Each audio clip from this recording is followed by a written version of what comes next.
तो स्कॉलर हैं, आपने इतना सब कुछ अध्ययन किया, आपने इस पर लिखा भी है। आप कह रहे हैं जिस चीज को धर्म की पहचान बताया जा रहा है उसकी धर्म में ही पहचान नहीं है। धर्म से उसका कोई ताल्लुक नहीं है। देखिए, हिजाब का कोई ताल्लुक नहीं है। कोई हिजाब, अगर मुझे सही याद है तो 7 बार ये शब्द इस्तेमाल हुआ है कुरान। कहीं भी इसका संबंध एक जगह को छोड़ के, वो भी पैगंबर साहब के अपने परिवार को लेके, चूंकि एक घटना घट गई थी तो उसमें उस जगह उसको क्या कहा, उसका कपड़े से ताल्लुक नहीं है। उसका ताल्लुक ये है कि जब तुम बात करो तो दीवार या पर्दा बीच में होना चाहिए।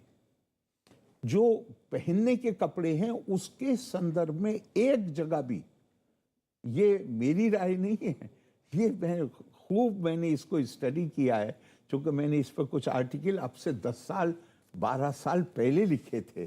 मैंने उसको खूब स्टडी किया। बड़े बड़े स्कॉलर्स की राय है कि हिजाब शब्द का प्रयोग महिलाओं के ड्रेस के संदर्भ में कहीं हुआ ही नहीं है। यानी हिजाब शब्द है लेकिन वो इस संदर्भ में नहीं है। हिजाब शब्द ऐसे है जैसे आपके और मेरे बीच में यहाँ एक पर्दा टांग दिया जाए, उसके लिए मैं क्या पहनूं उसके लिए हिजाब नहीं है। उसके लिए शब्द इस्तेमाल हुआ है खिमार। खिमार का मतलब है स्कार्फ।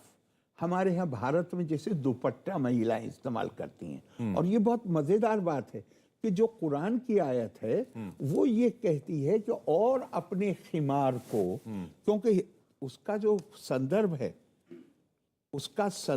वो ये बताता है कि अरब महिलाएं इतने हिस्से को खुला रखती थी। तो कुरान ने ये क्या कहा है, कुरान ने कहा है कि अपने खिमार को अपने बूजम्स पर, यानी अपने वक्ष पर, सीने पर इस तरह डाल लो। और दूसरी बात यह है कि ये आयत आई है, ये मत भूलिए कि उस जमाने में दुनिया में सब जगह और खास तौर से अरब में उन महिलाओं की तादाद अच्छी खासी थी जो गुलाम थीं, जिनको कनीज कहा जाता था, जिनसे पेशा का काम भी कराया जाता था। अब ये और इसी आयत में कहा है कि अपने आप को इस तरह कर लो ताकि तुम उन महिलाओं से विभिन्न नजर आओ। आज तो दुनिया में कहीं गुलामी है नहीं।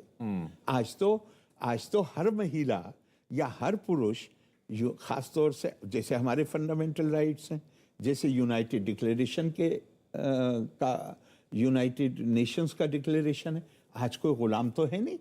आज तो आपको ये महिला गुलाम है और ये आज़ाद है। आज इसकी डिस्टिंक्शन की ज़रूरत नहीं है। कोई भी चीज़ जो होती है उसका एक संदर्भ होता है।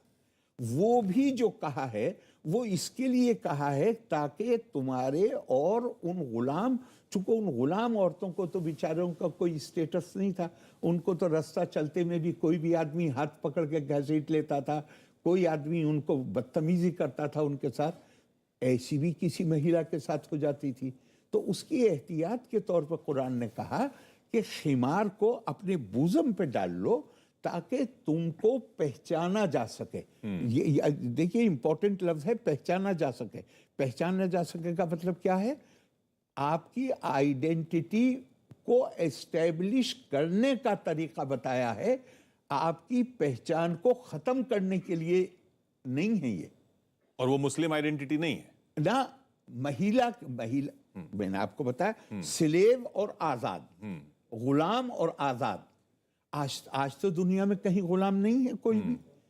मैं आपको एक हदीस सुनाता हूं, हुजूर सल्लल्लाहु अलैहि वसल्लम की हदीस है कि तुम उस जमाने में रह रहे हो जहां जो कुछ तुम्हें बताया जा रहा है, अगर उसमें से तुमने 10% भी छोड़ दिया तो तुम बर्बाद हो जाओगे।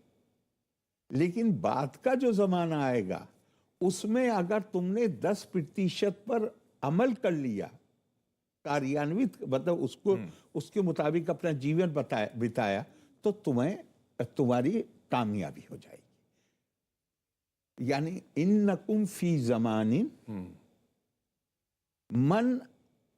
मन तरका मिनकुम बिउशरी माँ उमीरा बिही हलाका, अगर 10% भी छोड़ दिया तो हलाक हो जाओगे। सुम्मा याति जमानी, इसके बाद एक जमाना आएगा। मन अमीला मिनहुम उशरा, अगर 10% पे भी तुमने उसके ऊपर चले तो नजा, तो तुम कामयाब हो। क्यों कहा है ये इसलिए कहा है कि जमाना बदलता है। जमाने बदले हुए जमाने की डिमांड्स अलग होती हैं। इसका मतलब हरगिज ये नहीं है कि मैं आपसे ये कह रहा हूं कि आप नंगे होकर सड़क पर घूमिए, नहीं। शालीनता, सभ्यता, संस्कार ये बहुत महत्वपूर्ण जो हैं, आज के जमाने के, जो शायद हर जमाने में, शायद हर जमाने में, हाँ। हर जमाने में रहेंगे।